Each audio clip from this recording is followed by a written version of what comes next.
Hello viewers, আমি আরেকটি সুন্দর রেসিপি নিয়ে আপনাদের মধ্যে হাজির হয়েছি। ছোলার ডালের রেসিপি। এটা আমি সম্পূর্ণ রান্না করব, নিরামিষ। রেস্টুরেন্টে খেয়ে থাকি, সেই স্টাইলে আমরা রান্নাটা করব। তাই দেখিয়ে দিচ্ছি। এখানে আমি 250 গ্রাম ছোলার ডাল আমি দোকানটা ধুয়ে ভিজিয়ে রেখেছিলাম। তারপরে এখানে আমি 3টে সিটি দিয়ে আমি প্রেসার কুকারে সেদ্ধ করে রেখে দিয়েছি।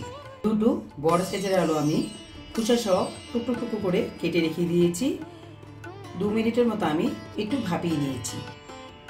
উপকরণ যা যা লাগবে তা আমি দেখিয়ে দিচ্ছি।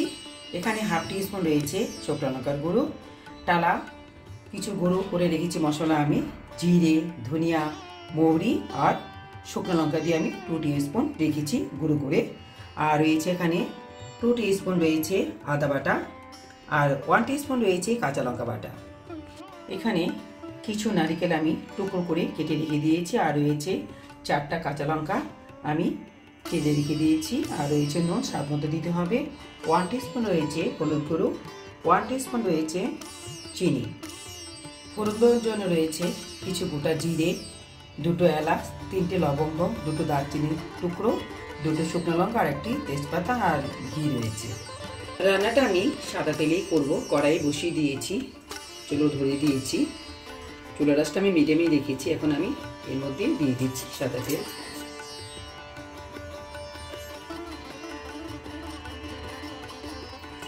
থ্রি টেবিল স্পুন আমি সাদা তেল দিয়ে দিলাম।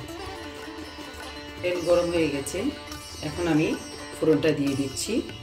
1টা তেজপাতা, 2টো শুকনো লঙ্কা, 2টো দারচিনির টুকরো, লবঙ্গ 3টে, 2টো এলাচ আর গোটা জিরে আমি একটু ভেজে নেব।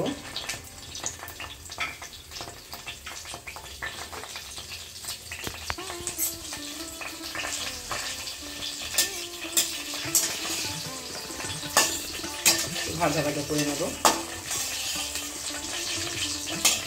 এগুলো আমার ভাজা ভাজা হয়ে গেছে। এখন আমি এর মধ্যে দিয়ে দিচ্ছি নারকেলের টুকরোগুলো।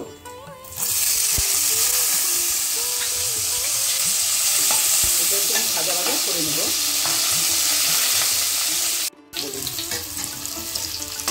আলুগুলো এর মধ্যে দিয়ে দিয়েছি। এখন আমি ভাজা ভাজা করে নিচ্ছি। একটু ভাজা ভাজা হয়ে গেলে আমি মশলাগুলো এক এক করে দিয়ে দেব।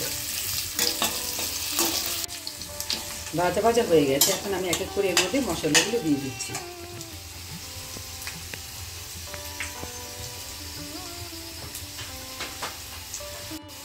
দিয়ে দিচ্ছি 1 টিস্পুন নুন, আদা বাটা, টালা সেই মশলাগুলো দিয়ে দিচ্ছি এর মধ্যে, কাঁচা লঙ্কা বাটা, হলুদ গুঁড়ো,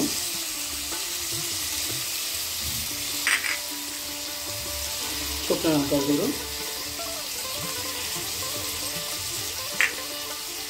চিনি সব আমি একসাথে দিয়ে দিলাম। সামান্য পরিমাণ জল দিয়ে আমি একটু মশলাগুলোকে ভাজা ভাজা করে নেব।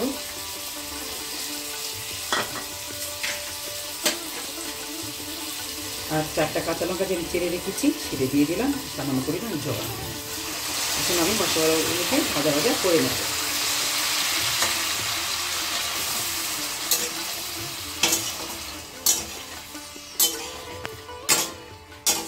সুন্দর কালার দেখা যাচ্ছে, গন্ধটা খুব সুন্দর বেরোচ্ছে।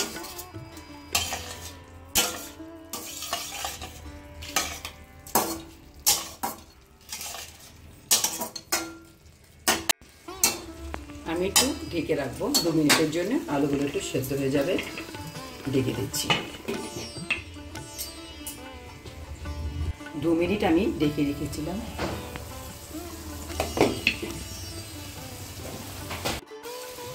মশলাগুলো আমার ভাজা ভাজা হয়ে গেছে। দেখুন কি সুন্দর তেল বেরিয়ে গেছে। এখন আমি এর মধ্যে ছোলা ডালগুলো দিয়ে দিচ্ছি।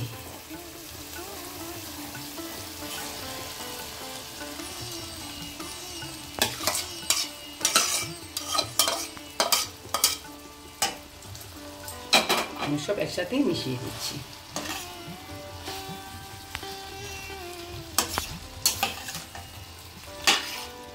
একটু ভাজা ভাজা করে নিয়ে আমি এর মধ্যে পরে জল দিয়ে দেব। 2 মিনিটের মতো আমি একটু ভাজা ভাজা করে নেব সব একসাথে।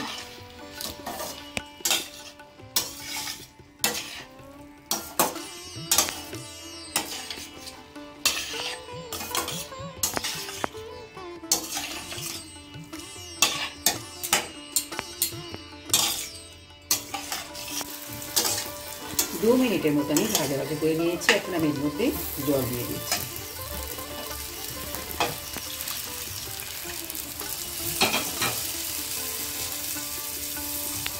আর একটু জল লাগছে আমার।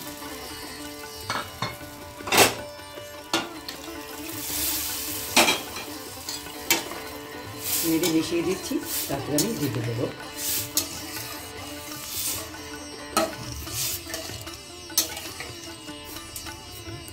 ডালটা আমার সেদ্ধ করে গেছে, আর একটু মিডিয়ে দিলে ডালটা পুরোপুরি সেদ্ধ হয়ে যাবে।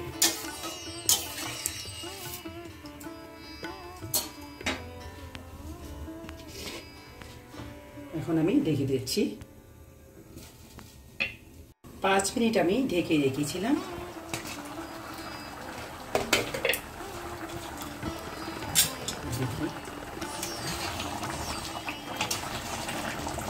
এখন আমি একটু আলুগুলি ভেজে দিচ্ছি। সব সেদ্ধ হয়ে গেছে আমার, সুন্দর গন্ধ বেরোচ্ছে। এই ডালটা কিন্তু কচুরি, লুচি, পরোটার সাথে খেতে কিন্তু খুবই ভালো লাগে। হয়ে গেল। আমি একটু আলুগুলি একটু ভেঙে দিচ্ছি। এখন কতটা সুন্দর হয়েছে। এখন আমি এর মধ্যে গরম মশলা গুঁড়োটা আমি দেখিয়ে নিই।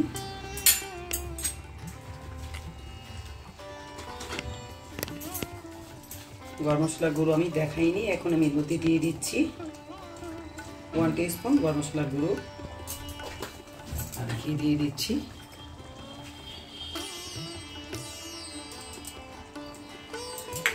নিয়ে আমি মিশিয়ে দিচ্ছি।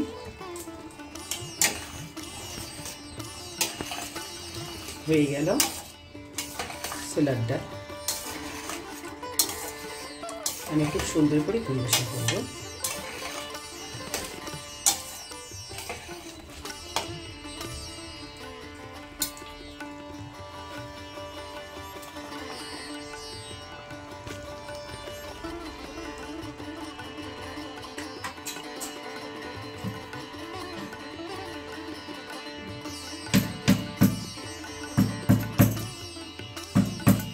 আমার এই রান্নার রেসিপি ভিডিওটি যদি ভালো লাগে লাইক করুন আর শেয়ার করুন। চ্যানেলটাকে এখনই সাবস্ক্রাইব করে নিন এরকমই নিত্য নতুন রান্না রেসিপি পাওয়ার জন্য।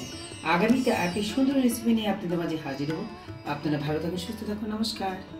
ভিডিওটি ভালো লাগলে অবশ্যই লাইক, শেয়ার এবং চ্যানেলটিতে সাবস্ক্রাইব করতে ভুলবেন না। সবাইকে অসংখ্য ধন্যবাদ।